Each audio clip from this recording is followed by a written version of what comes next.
magandang araw dyan sa inyo mga Lodi. Ito ang ganap namin ngayon. Tatrapin na naman kami papunta sa kabila. Lilipat lang para sa pasa-pasa na lupa na gagawin mamaya. Ito kami ngayon sa may tulay sa taas ng SLEX. Dadaan muna kami doon sa may entry. Galing kami doon sa exit sa may Lazada. Yan, lilipat kami doon sa kabila. Dadaan kami dito.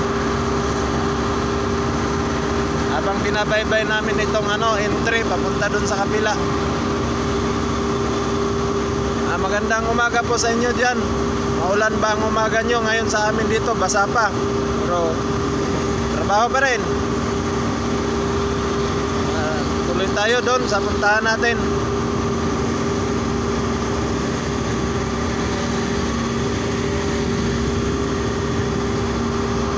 Ito po ang Cabuyao entry SLEX. Atin pong baybayin ang daan na to papunta doon sa kabila.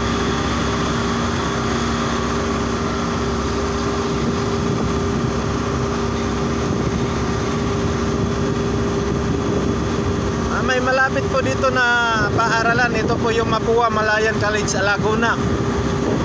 Yan po yun Dito lang po yan sa may Cabuyao SLEX. Tuloy tayo doon sa papuntahan natin sa lilipatan. Bali, lilipat lang kami pero kailangan umikot talaga. Kailangan yun. Di po pwede mag-counterflow. Labag tayo sa batas ng SLEX. Shout out po pala sa operator ko na si Eugene.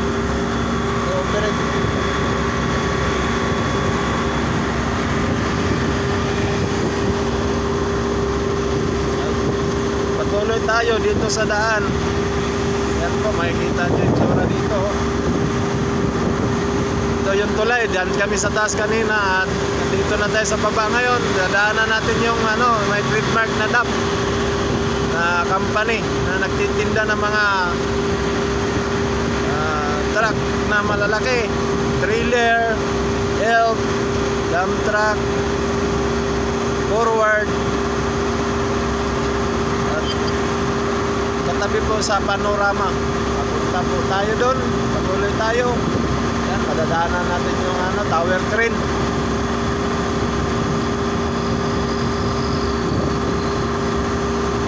Ito po mga benta ng DAP company na madadaanan natin. Yan po.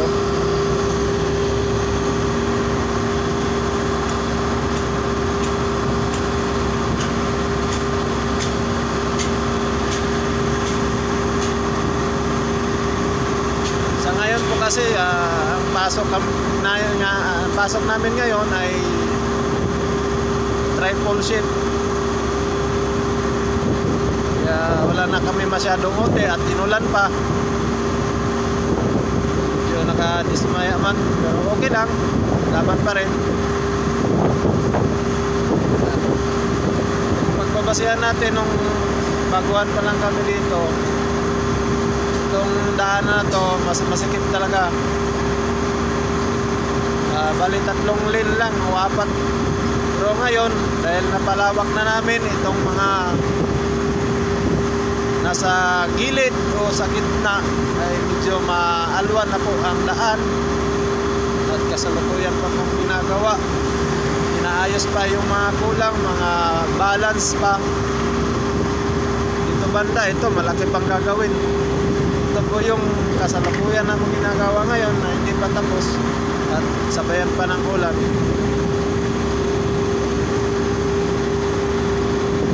Dadaan po tayo dito sa tulay na lagi kong binablog, makikita nyo. Yan po yung tsura.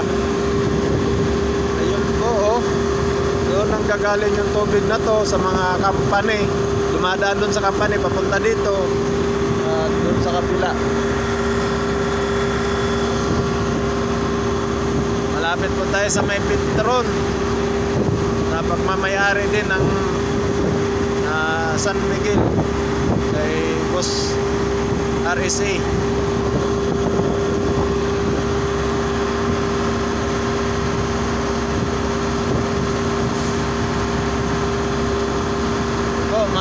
kayo, huwag kayong magsawa.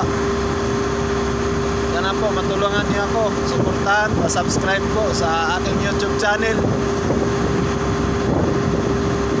Pagkuhan lang po ako dito, sana matulungan niyo ako na katulad ng iba na inaangat ngayon, kung ano man sila sa una. Sana po matulungan niyo ako.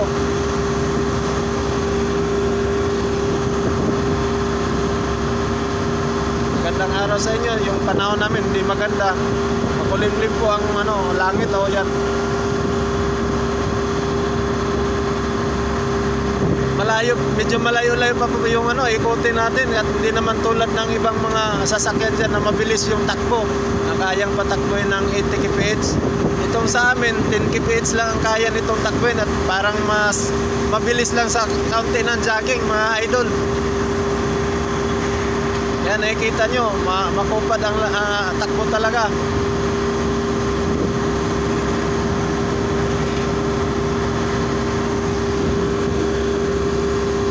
Ayan pa, mga balance din yan, no? Hindi pa tapos.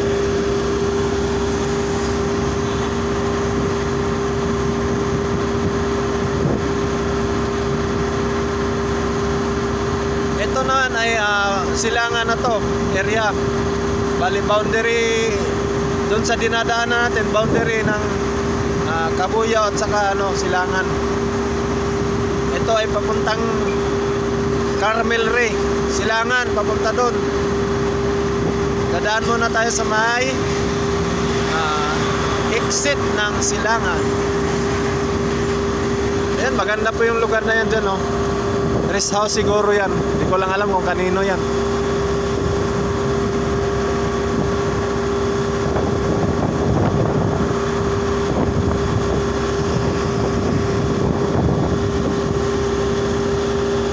Pamilya nyo to, lagi kayong dadaan yan, mapapanood nyo ngayon. Lagi kayong dumadaan dito sa SLEX. Kilala nyo tong area na to, nakikita nyo lagi. Lagi nakikita yung Makiling na yan, yung bundok na Makiling.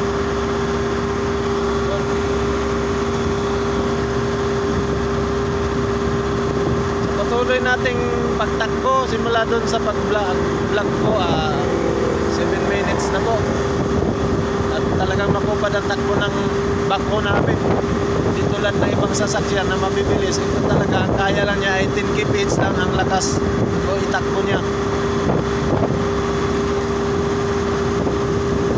Ito kami rin gumawa dito hanggang papunta doon sa exit. Dito naman tayo sa may Silangan exit. Dadaanan namin yung mga gawa dati, ayan o.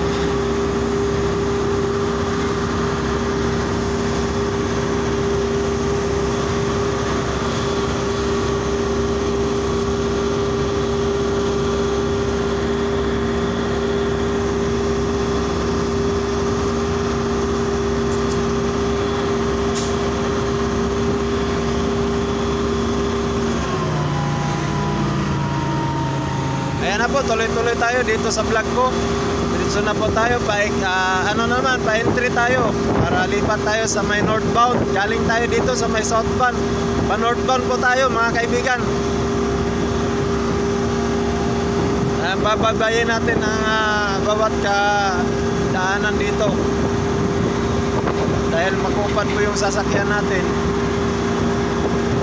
Talagang mapapagod kayo sa kakantay. Yan po ang kagandahan doon, no? Tingnan nyo.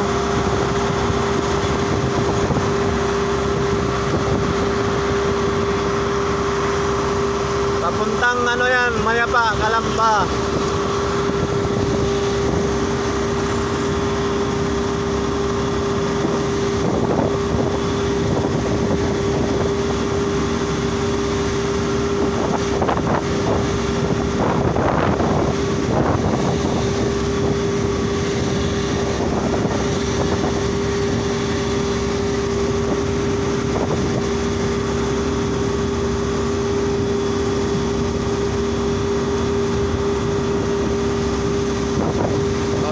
Tayo sa may Silangan entry papuntang northbound. pabalik doon sa pinanggalingan, pero hindi na maabot doon sa mismong pinanggalingan. Bali tatawid lang tayo ng tulay, kaso bawal tayo mag-counterflow sa northbound, kaya dadaan tayo ng southbound at pumunta dito sa north.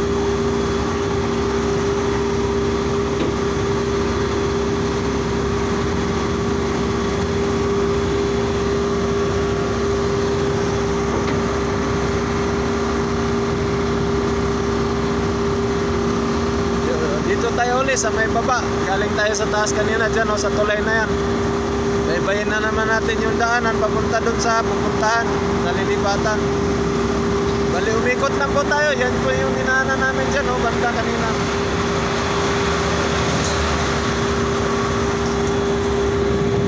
Shoutout dyan sa mga kasamahan ko. Naman may simbahan dito pero parang wala naman, hindi naman nagagamit.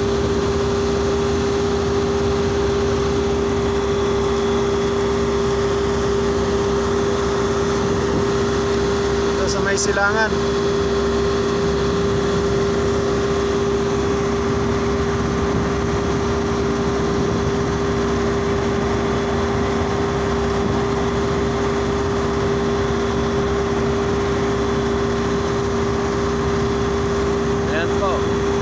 Company din dito na madadaanan natin. Bali dugsong lang din sa ano, bus cargo ba ang tawag nitong company na to, o di kaya bodega, di ko alam kung ano to eh. We pass with a Filipino. Yan ang tatak ng company. Silangan po yan. Boundary ng north sa Kabuyaw.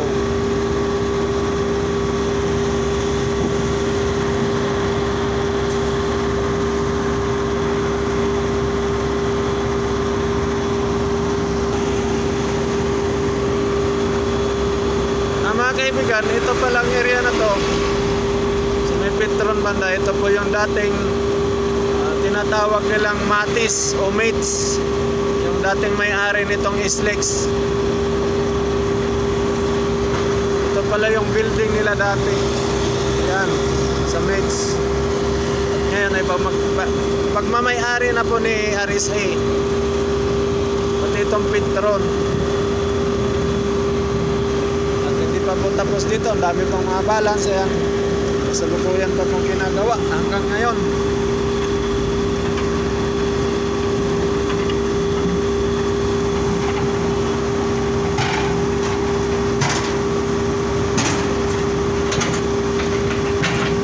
Dito po kami lilipat, malapit na ho.